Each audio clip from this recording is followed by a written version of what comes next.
My name is Brendan and I'm an apprentice landscaper.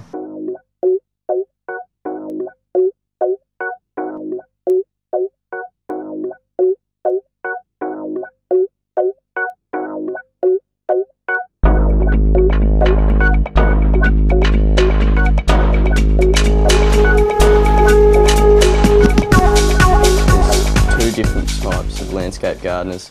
There's soft landscaping and there's hard landscaping. The soft landscaping is more gardens and plants, mulch and stuff like that. And the construction landscaping, you sort of get into the more, like you do lake lining, limestone retaining walls, paving, retic as we're doing here, laying turf and just a lot of variety of things. I do the hard landscaping, I used to, and now I'm doing like residence, like we do complete back, front and backyards, irrigating it and laying turf and setting out garden beds. And yeah, we've got scaled plans that we work off, got the details of the whole back and front yard, the gardening, all of it's handwork. We don't use much machines unless it's like really heavy digging. We use a compactor. That's the main machine that we use, or a blower to sweep down the place. The compactor is just for compacting down the turf once we've laid it. It's pretty manual labour. You work yourself pretty hard sometimes, like all day, just always on the shovel, you know, sweeping, shifting heavy loads and stuff like that.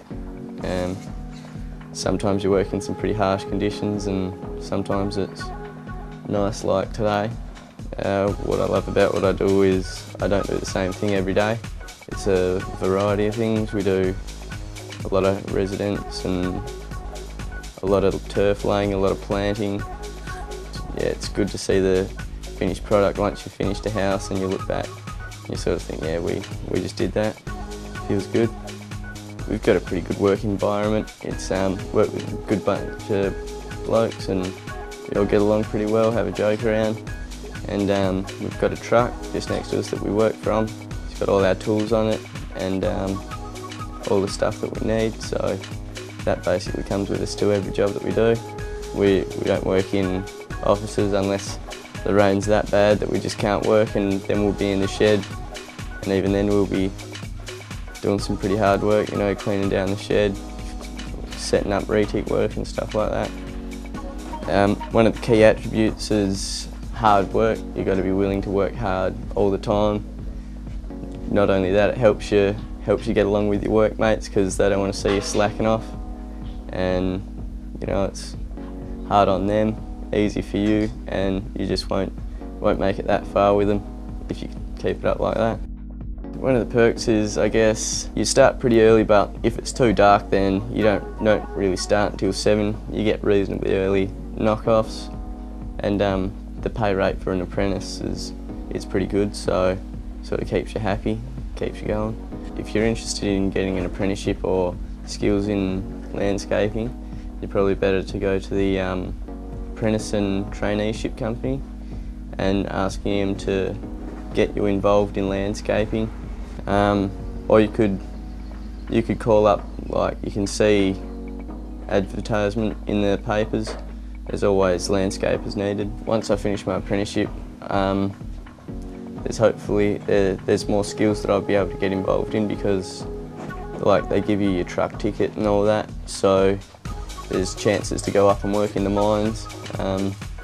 But working in the mines, you could get put to the conservation side of things. That's like rehabilitation, where they've had mine sites and you just go in and sort of rehabilitate the plants. There's really good pay in the mining industry if you can get into it as a landscaper. Once I finish my apprenticeship, the other avenues that it opens up is you could do turf management at a golf course or bowling green.